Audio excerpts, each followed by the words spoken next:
move on to our next reader, who is online, I suppose, via Zoom, and that is Anji Sarumi.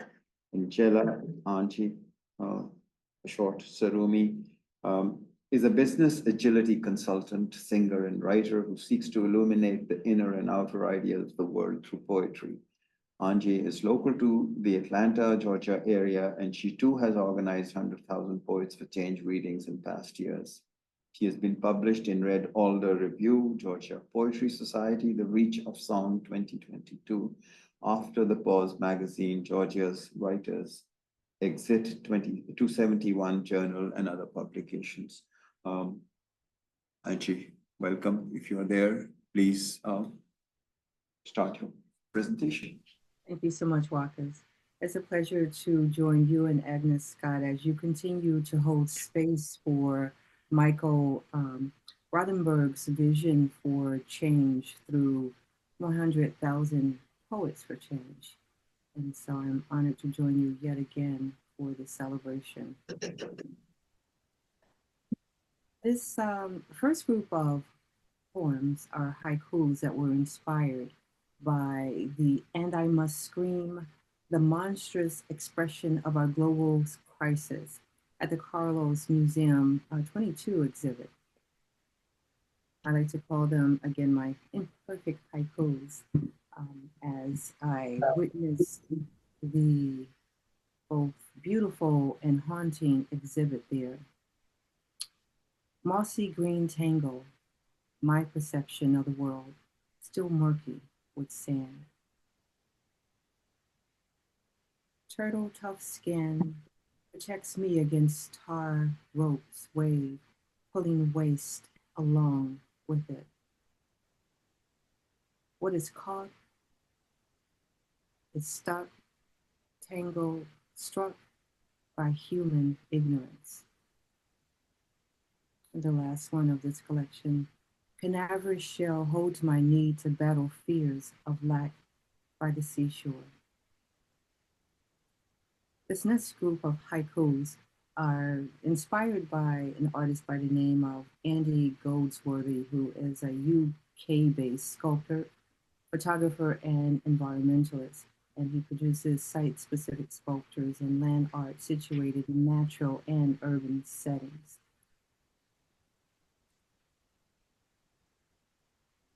As I unravel tightness, closeness, and unravels, unfolds, loosens, tension spreads. Cocoon tight thoughts arrange swirls of emotion, then scatter me. Deep down cracks, jagged edges of ice breaks me down too.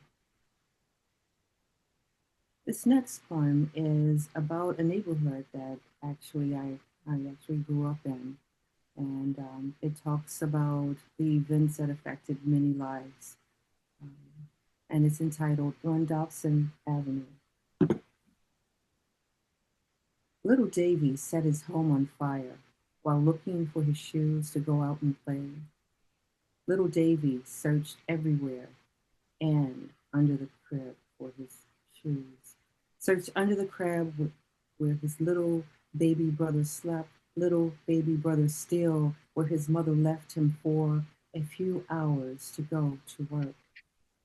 Alone with little Davy, who lived across the street, where we watched the smoking, burning brick building, the lights, the red fire engine truck, the white and blue paddy wagon, the neighbors gathering, my father holding me close.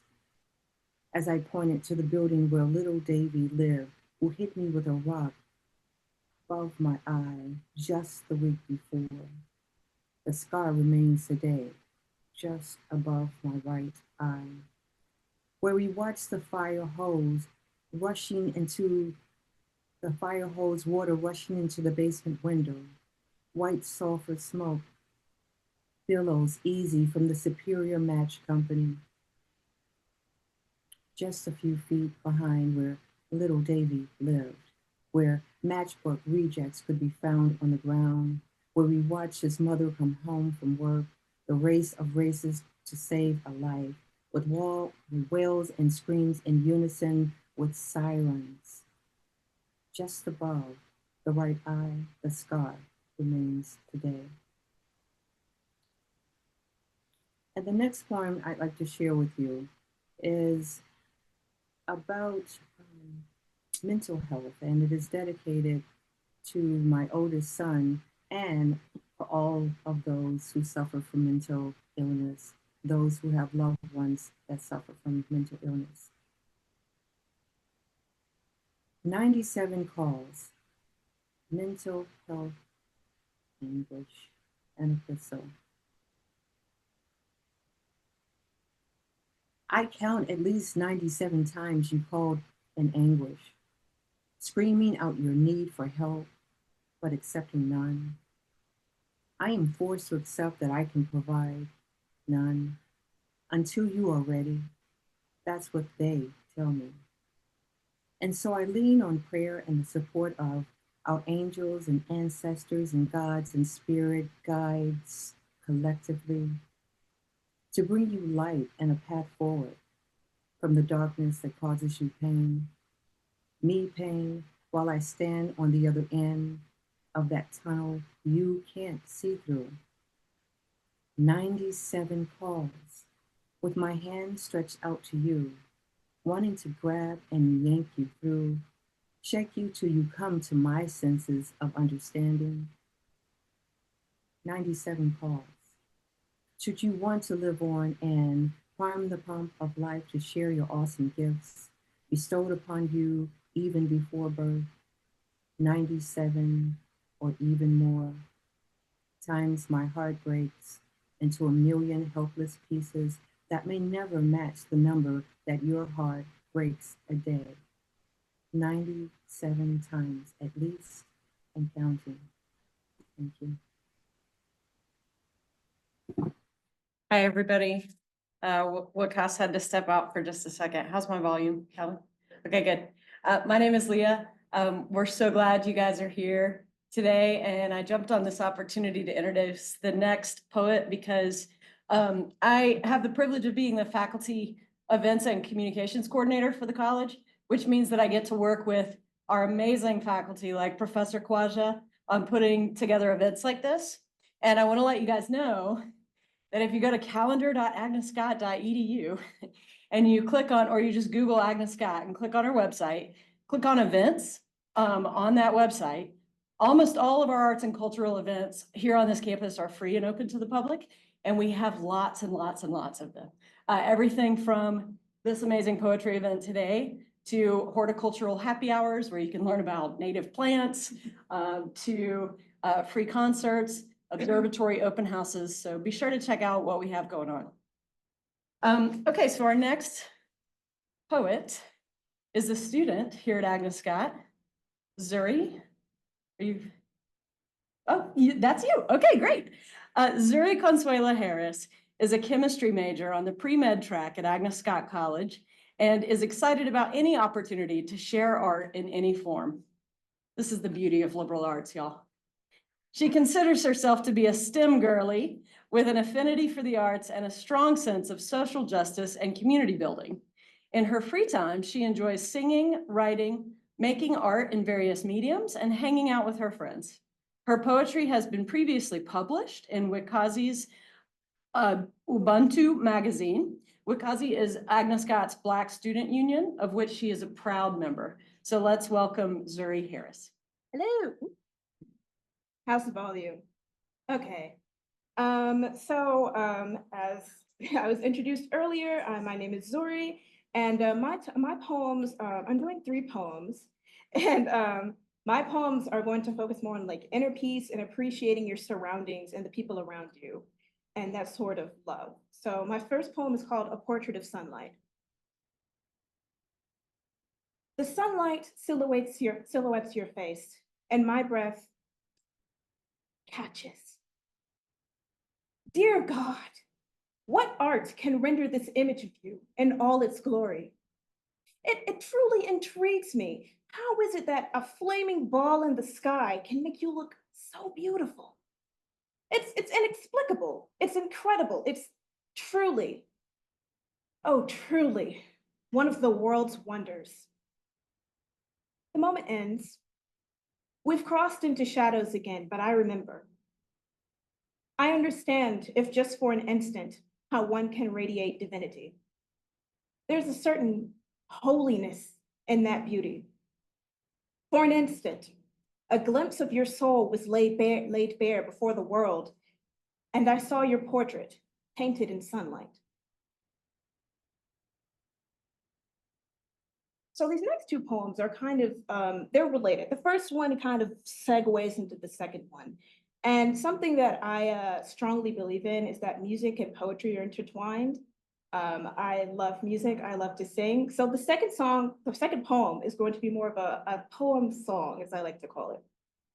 So the first one is called The Car Ride Home After a Long Day, or a prerequisite to serenity.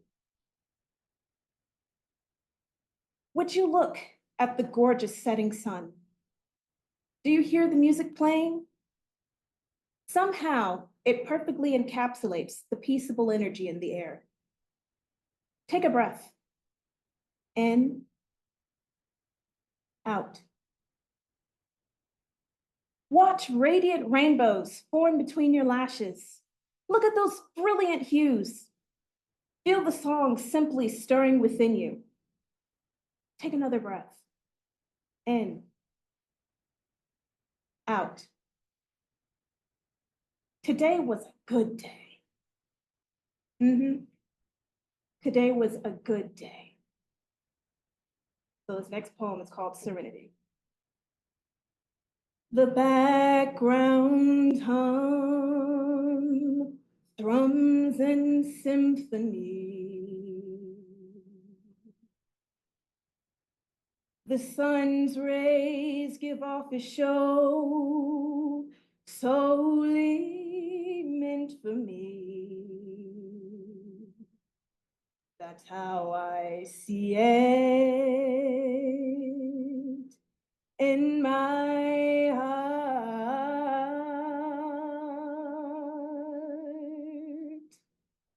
I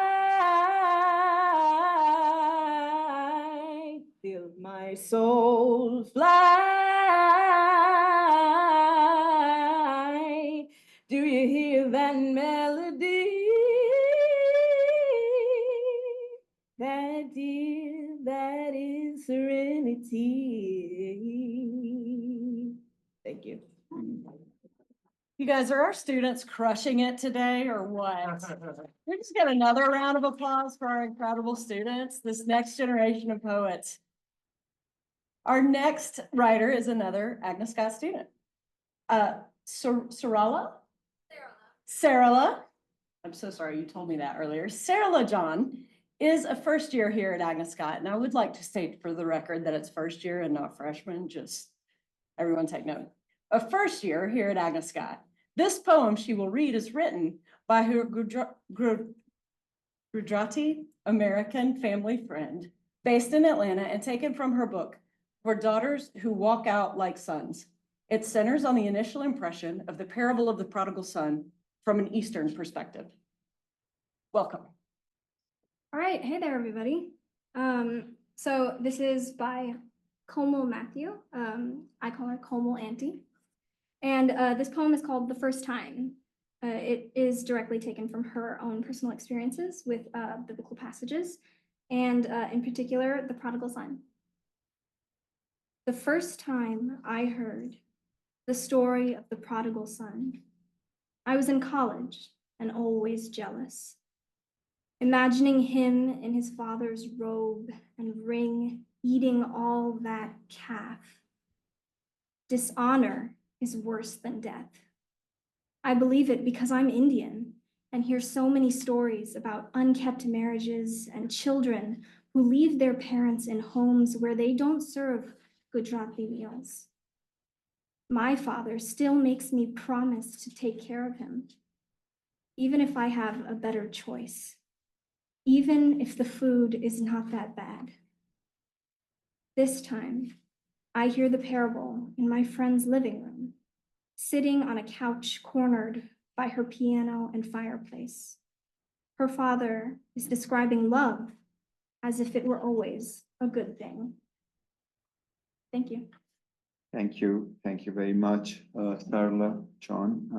And I'm going to ask Harper Dutton, please come up to the podium and share her poems with us. I'll just tilt it way up. Apologies in advance to whoever comes after this. Oh, there we go. Okay. Apologies for not giving a bio, but I'm also an Agnes Scott student, and I'm gonna keep this really quick because I've got 2 long ones. Do me a favor and buy a pillow secondhand. Take the pillow and a knife and drive into the country and pull over somewhere off the road and ideally shady and stab the pillow until nothing is left and the knife just goes into dirt and there's bits of pillow everywhere.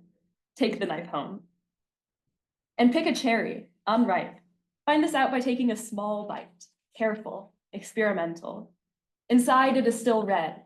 Press the pad of your thumb to this cherry where its leaking juice is dripping over exposed flesh and pit. Rub the cherry juice over your bottom lip like a lover would, and keep going, down your neck in between your breasts and straight down one thigh. Pick one, until you can't reach lower without bending over. Do not bend over. And walk in the rain and hate it. When you get inside, shiver. Walk home and pay attention to how heavy the air is. Don't pay attention to the skin sloughing off between your thighs. And get together all the sheets in your house. If you want to do one better, knock on your neighbor's door and ask for their sheets too. Go out to the store and buy thumbtacks, duct tape, binder clips, whatever you feel the most confident with. Build a fort big enough to live in, pinning sheets to walls and sticking sheets to furniture and clipping sheets to sheets. If the ceiling starts to sag, crawl.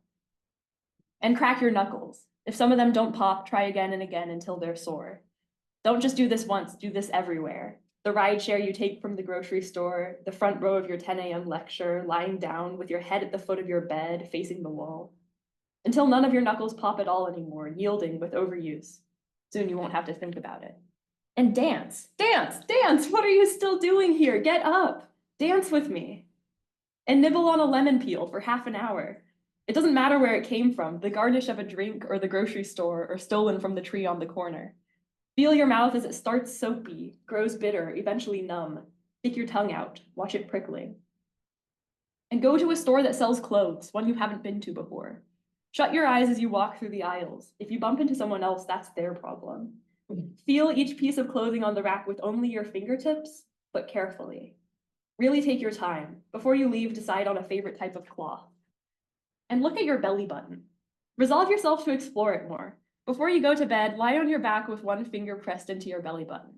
You don't have to press hard, just hard enough to remember something. Remember how small your hands were when you were born. And go through every room in your house, thoroughly, every drawer and cabinet and closet and shelf, and gather up everything sharper than a crayon and put it all in a shoebox.